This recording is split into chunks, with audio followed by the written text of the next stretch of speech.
Salama, Islam, Hatep, peace. Gino Longo Ninani, Chief Nabu, Bandele, El-Amin, back again for another one, okay? Today's video, we're going to deal with wills. Using a will and testament to establish your birthright, your status, your nationality. Okay, we're going to look at the fact that you being a indigenous melanated Moor and how you're able to establish even your religious creeds and all the things that come with status and birthright. You can establish them in a will and testament. Okay. So, first of all, what is a will? Well, a will is a document that allows you to declare, make a declaration, to leave instructions on your assets, different things of materials, money that you want to pass down to an inheritance. Okay. Most of the time it's used for after death, but in some instances it's also used if you become incapacitated or no longer able to make your decisions. You can allow a trust or a will to facilitate certain things for you, okay? So, when you have a will, when you get a will, what you're going to do is you're going to name somebody as the executor. This person is basically the one who would be over your affairs if you passed, okay? So, you name an executor, someone you trust, and then in that, you'll name them in the will. You also will name a guardian for your children. Now, this is important as well because when you're establishing the children, you know, you're going to establish how many children you have. You know, you're going to have their names in the will. But what you can do is you can also say that they are under your estate. Okay. They are under your estate and they follow in your succession of status. So what you'll do is you'll put their status in this document as well. Okay. You know, whatever the religious creeds that are a part of your society, you're going to add that to their status. Okay. So what you're doing, you're going to be establishing religious, your ethnic, cultural, and national status. So for example, you'll put in there Indigenous Moorish, maybe you practice Yoruba or some kind of animist. You say you're animist or it's Islamic. If you're Hebrew, Buddhist, whatever, we honor all prophets. But if you are any of those, even Moorish as the prophet, you're going to put that and establish those religious creeds in the document. And what you could do with that is like a preamble. When you have when you start your document, you'll basically make a preamble, maybe giving some kind of words. And in that, you'll also put your religious, cultural aspect on the document. So, you know, when somebody read this, they'll be like, oh, okay, this person was definitely into animist or voodoo, or he was Islamic, he was Moorish, Science Temple. He was, you know, they'll be able to tell by the document that they've established in some kind of religious undertone. Okay, so in the preamble at the beginning of it, you'll put that. You can put that in there. Let's see. So what else?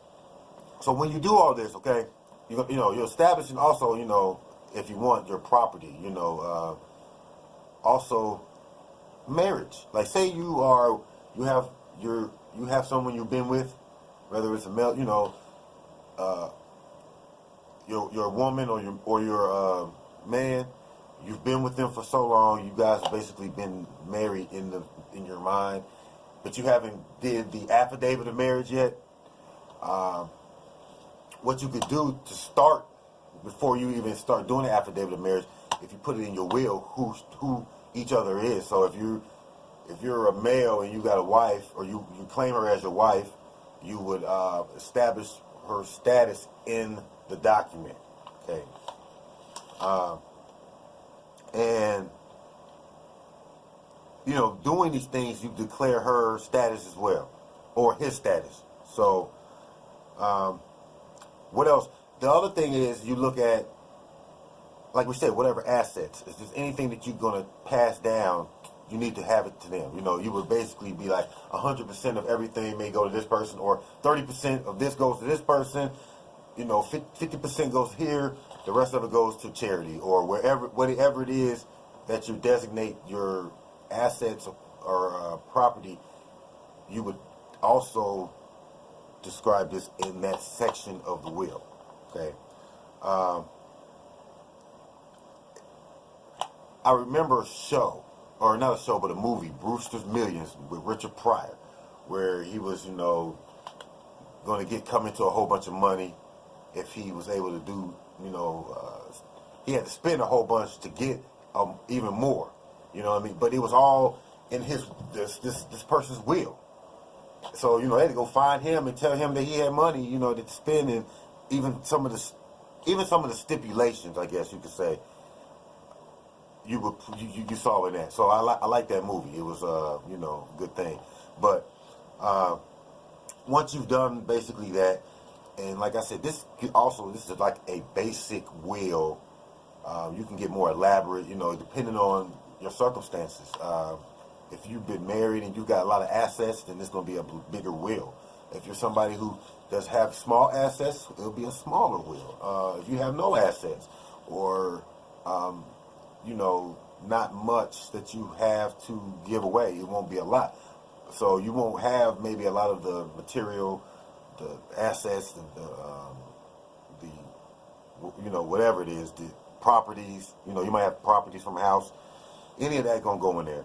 And once you've done that, then you would file this at the probate court. Okay. Now the reason why the probate court is because that's where wills are pretty much filed for people. So you got to go through the probate court to establish the will anyway. If the person passes, then it has to go through probate court, because they deal with like deaths, wills, property, marriage. Okay, they deal with all those type of things in that court. So that's where you're going to file it. The other thing is that the probate court is a court of record, and that court of record is on a county level. So it's important, because once you have filed this will, it becomes public record, but it becomes court record. So now you have a court document that has established your particular status, religious, everything, those things in there. Now, for example, if you need to show your status in another court, so say you're in a traffic court, or it could be criminal court, and you're trying to, as an indigenous Moor, indigenous person, trying to establish yourself as something else, or you're trying to establish yourself as your indigenous self, then you have this court document of record to bring in as evidence to that case, okay? Or evidence in other matters, you know what I mean? Like if you have public issues, you can show this will, show this establishment. You may have to show this to the bank, any of these type of things, you will be able to have a document that's on court record that will be able to assist you in cementing your status and birthright. Okay, so these are the basics, and we are in the business to assist people who are looking to do wills, trust. We have Muurish website, which will be on the screen, and we also have Indigenous Services.webs.com, where you can obtain valuable information about the services and other Moorish and indigenous concerns dealing with law, science, politics, any of those type of things. Okay, so that is pretty much it. Check me out. Look for other more videos coming. Please subscribe, and we will check with you on another day. Tuta Nana. Salam. Peace.